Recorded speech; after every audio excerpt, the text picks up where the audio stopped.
Pendidikan Pancasila dan Kewarganegaraan Universitas Ahmad Dahlan Angkatan 2024. Dan rekan saya, Perkenalkan, nama saya Alifi Hasanah dengan NIM 240009023, Prodi Pendidikan Pancasila dan Kewarganegaraan Universitas Ahmad Dahlan Angkatan 2024. halo teman-teman, selamat datang di CV Talk. Nah, podcast kali ini kita akan membahas seputar pemerintahan yang sangat menarik, tentunya pemerintahan Indonesia nih. Sebelum masuki dalam pembahasan, sebenarnya perkenalkan nama aku Rizka, selaku host pada podcast siang hari ini. Nah, tentunya juga teman-teman pengen tahu nih ya, siapa yang di sebelah saya ini yang sudah memakai alat oren-oren. Nah, sebelum kita perkenalan dengan narasumber kita nih, ini kita akan membahas tentang topik menarik, yaitu seputar ilmu pemerintahan kewarganegaraan. Pada episode ini, kita akan membahas mengenai sistem pemerintahan Indonesia pada tahun 1996 sampai dengan 1988. Nah, atau lebih kenal dengan sebagai masa Orde Baru. Periode ini menjadi salah satu fase penting dalam sejarah Indonesia karena berlangsung selama kurang lebih 32 tahun di bawah kepemimpinan Presiden Soeharto. Nah, banyak perubahan yang terjadi nih, baik dalam bidang politik, ekonomi, maupun sosial. Nah, untuk membahas topik ini, kita sudah datang nih, tadi sudah saya sebutkan di topik awal, narasumber kita nih sudah memakai almet oren-oren nih ya. Mungkin teman-teman ini pengen tahu nih siapa kira-kira yang berpakai almet oren dan berkacamata ini. Oke. Kita sambut dulu teman-teman ya. Halo Kak Livi. Halo, Rizka. Gimana nih Kak kabarnya nih? Alhamdulillah baik. Alhamdulillah baik. Terima kasih ya Kak sebelumnya sudah menyempatkan waktunya untuk masuk dalam podcast kali ini. Nah, mungkin nih biar teman-teman tahu dan kenal nih dengan Kak Alif ini ya. Mungkin Kak Alif bisa memperkenalkan terlebih dahulu nih biar teman-teman tahu Kak Alif asal dari mana, univ mana, dan prodi mana. Silakan Kak. Oke. Perkenalkan teman-teman, nama saya Alifi Hasanah dari Prodi Pendidikan Pancasila dan Kewarganegaraan Universitas Ahmad Dahlan Angkatan 2024, asal dari Pati. Ayo, siapa teman-teman yang asal dari Pati? Nih siapa nih? Bahasa dari Pati berarti bareng sama Kak Alif ya? Iya. Tapi ini Kak, apa namanya di Universitas Ahmad Dahlan, prodi apa tadi Kak? Pendidikan Pancasila dan Kewarganegaraan. Nah, ada nggak nih satu kelas yang berasal dari Pati Kak? Atau Kak Alif sendiri nih? Belum ada kan? Kebetulan saya sendiri. Kak sendiri? Iya. Wow, berarti Kak Alif sendiri ya. Keren nih, perwakilan dari Pati. Oke, tadi maaf Kak, angkatan berapa? 2024. 2024, berarti sekarang semester 4. 4. Oh, berarti semester tengah ya? Iya kak. Teman-teman udah skripsi ini semester akhir.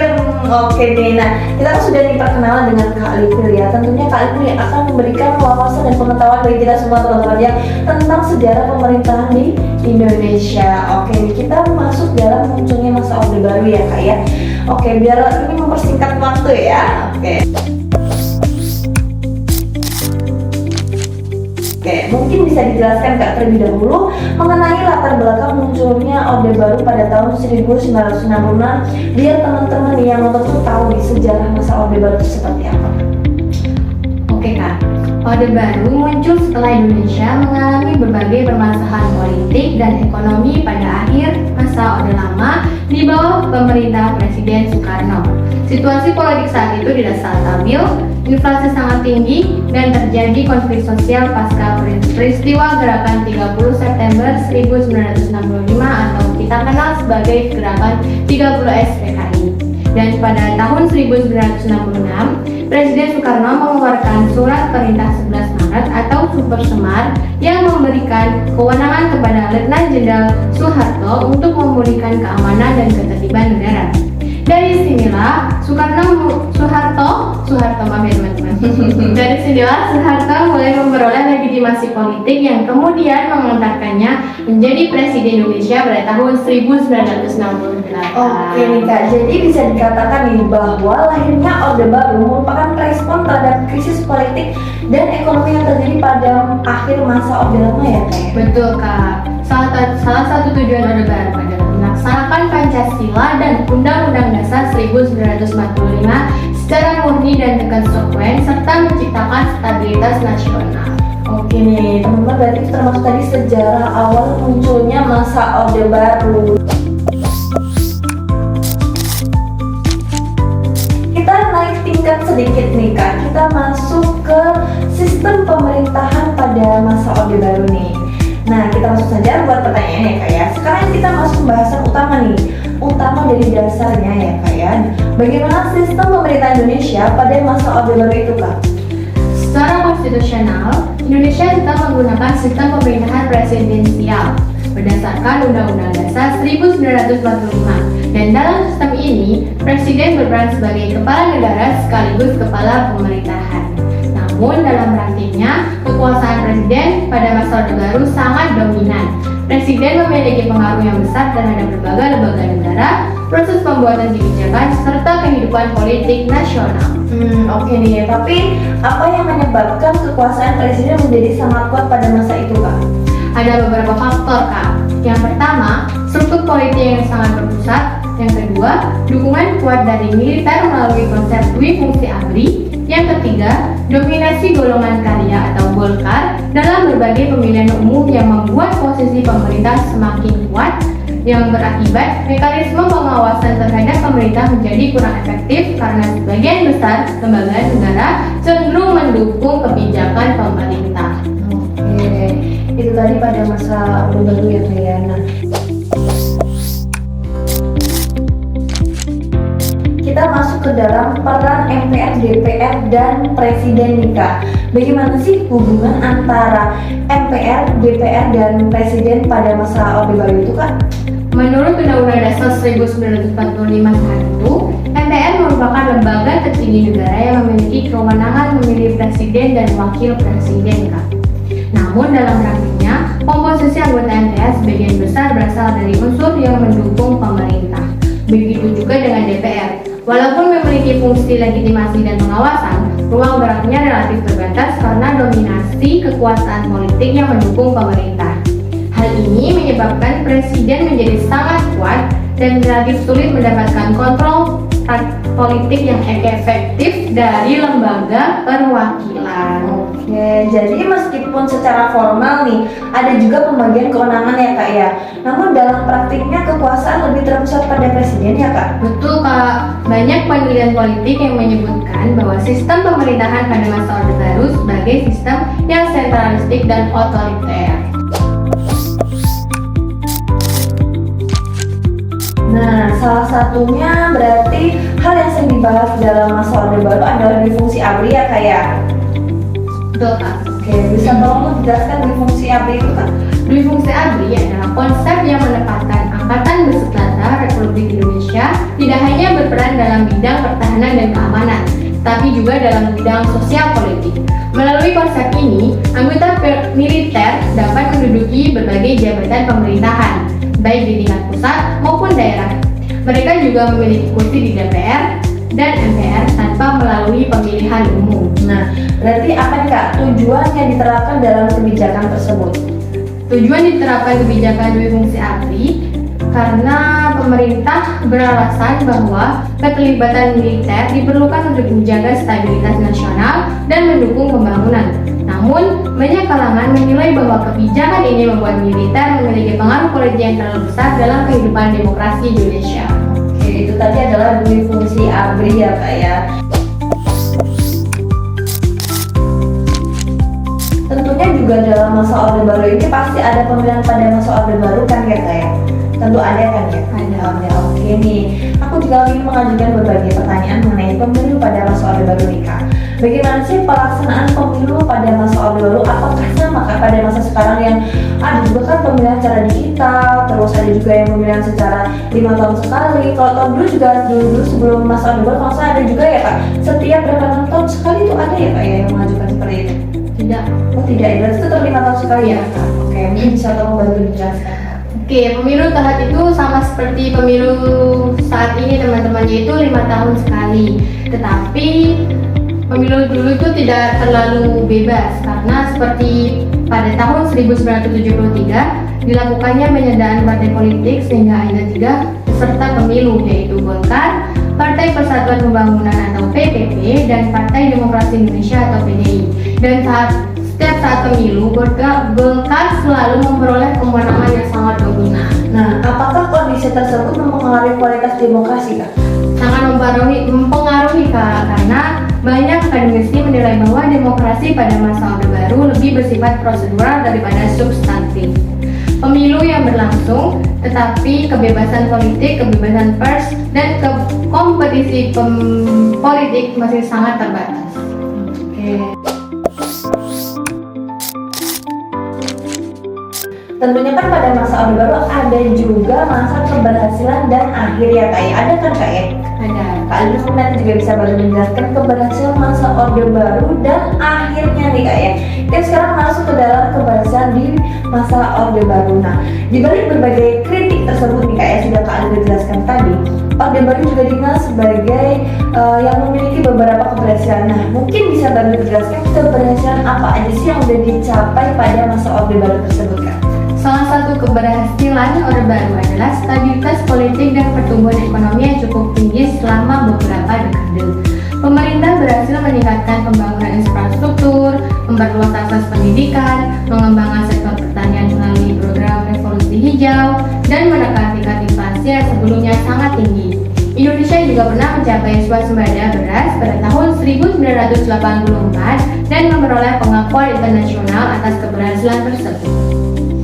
Nah, berarti pembangunan ekonomi menjadi fokus utama pada pemerintahan saat ini ya Kak ya, yang dimana pemerintah menjalankan berbagai program pembangunan yang dituangkan dalam rencana pembangunan 5 tahun dan Jakarta ya Kak ya. Betul, Kak. Oke.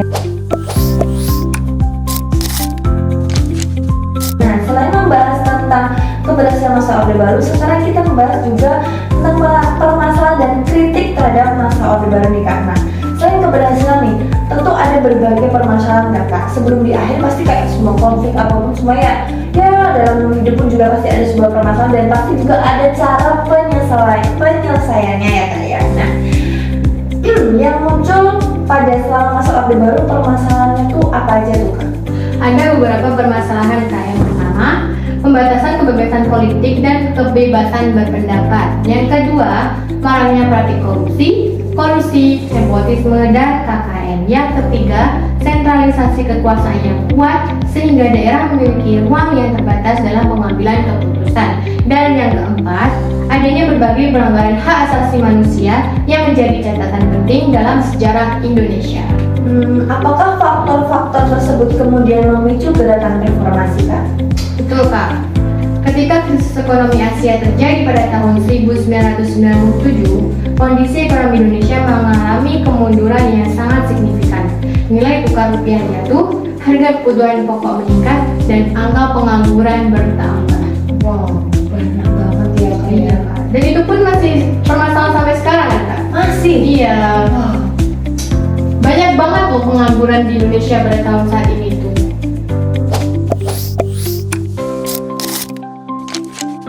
Oke lanjut, lalu bagaimana nih berakhirnya masa Orde Baru nih Kak? Berakhirnya pada masa Orde Iya Baru kan ya. tadi sudah ada keberhasilannya, terus habis keberhasilan tentunya ada masalah. Sekarang kita masuk ke segmen akhir nih, akhir masa Orde Baru dan reformasi pada tahun 1998 nih Kak. Nah, pada tahun 1998 terjadi gelombang demonstrasi besar yang dipelopori oleh mahasiswa dan berbagai elemen masyarakat. Mereka menuntut reformasi politik, pemberantasan KKN, serta demokratisasi. Tekanan politik yang semakin besar akhirnya membuat Presiden Soeharto mengundurkan diri pada tanggal 21 Mei 1998 setelah memimpin Indonesia selama 32 tahun. Dan pengunduran ini kemudian diikuti dengan pengangkatan wakil presiden yaitu B.J. Habibie sebagai Presiden Republik Indonesia. Dan pergantian pemimpin ini memiliki dasar hukum yang jelas, yaitu pasal 8 Undang-Undang Dasar 1945 yang menyatakan bahwa jika presiden mangkat, berhenti atau tidak dapat menjalankan kewajibannya dalam masa jabatannya, ia digantikan oleh wakil presiden sampai masa habis jabatannya. Karena Soeharto berhenti dari jabatannya sebagai presiden, maka secara konstitusional, wakil presiden yaitu B.J. Habibie berhak dan berkewajiban melanjutkan sisa masa jabatannya sebagai presiden hingga masa berakhirnya periode pemerintahan tersebut. Dan peristiwa ini menjadi salah satu momen penting dalam sejarah ketatanegaraan Indonesia karena menandai berakhirnya Orde Baru dan menjadi awal era reformasi yang membawa berbagai perubahan dalam sistem politik, pemerintahan, dan demokrasi di Indonesia. Oh, berarti meskipun situasi politik sangat dinamis ya Kak ya pada masa itu, proses penggantian presiden tetap dilaksanakan berdasarkan tata konstitusi yang berlaku ya Kak ya. Betul. Seperti halnya tersebut menunjukkan bahwa mekanisme pengganti kekuasaan tetap mengacu pada Undang-Undang Dasar 1945 khususnya pasal 8 sehingga transisi kepemimpinan dari Soeharto yaitu kepada B.J. Habibie memiliki landasan hukum yang sah dan konstitusional ya Kak ya. Nah, itu tadi kan pada masa penjabatan untuk pengganti ya Kak ya. Nah, apakah reformasi membawa perubahan dalam sistem pemerintahan Indonesia nih Kak? Membawa perubahan sangat besar, Kak. Setelah reformasi dilakukan amandemen Undang-Undang Dasar 1945, penguatan demokrasi, pembatasan masa jabatan presiden, pemilu yang lebih bebas, otonomi daerah, serta penghapusan dua fungsi ABRI. Oh, berarti dua fungsi sekarang dua fungsi ABRI itu dihapus ya Iya, Kak? Kak. Karena tidak sesuai ya Iya. Kak ya? Oke, nah tidak terasa teman-teman kita tadi sudah masuk ke segmen terakhir ya, yaitu tadi tentang mengenai akhir dari masa Orde Baru dan reformasi pada tahun 1998. Nah, menarik sekali kan pembahasan kita hari ini. Jadi dapat disimpulkan ya Kak ya bahwa sistem pemerintahan Indonesia pada masa Orde Baru tetap menggunakan sistem presidensial yang berdasarkan Undang-Undang Dasar 1945. Namun dalam praktiknya kekuasaan cenderung terpusat pada presiden dengan dukungan militer dan dominasi Golkar. Di sisi lain juga, masa ini berhasil menciptakan stabilitas dan pembangunan ekonomi, tetapi juga menimbulkan berbagai persoalan demokrasi, sentralisasi kekuasaan, serta praktik KKN yang akhirnya memicu reformasi pada tahun 1998.